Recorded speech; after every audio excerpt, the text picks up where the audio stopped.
Na mga pugi. Sa trabaho namin, meron kaming bagong nilabas na personal protective equipment, kung tawagin ay PPE.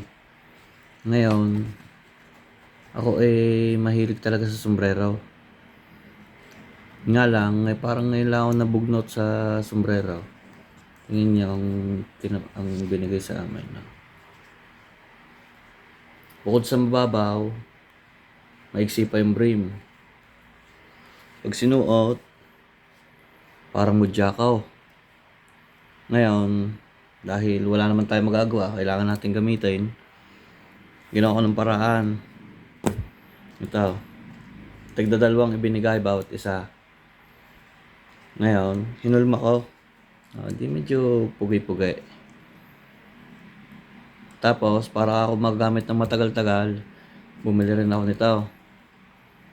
Ng parang bonnet yata ang ano dito tawag.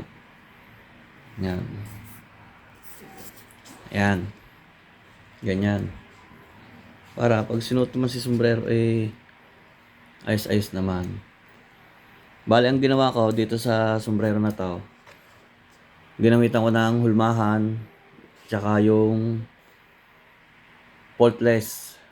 Ngayon, kausapin nyo na ang mga tropa nyo marunong sa sombrero, pahulman nyo para maganda-ganda namang suot.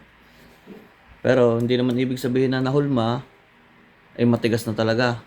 Yan pag nilabhan, lalambot ulit yan, babalik ulit sa dating ganto na malambot. Yan ang pinagkaiba. Ito bago naman parehas, pero hinulma ko na agad. Kasi implemented ng 21 Yan. Ayos-ayos naman. Parang hip-hop pa rin. Ganda-ganda pa rin tingnan. Yun lang. Sana nakatulong.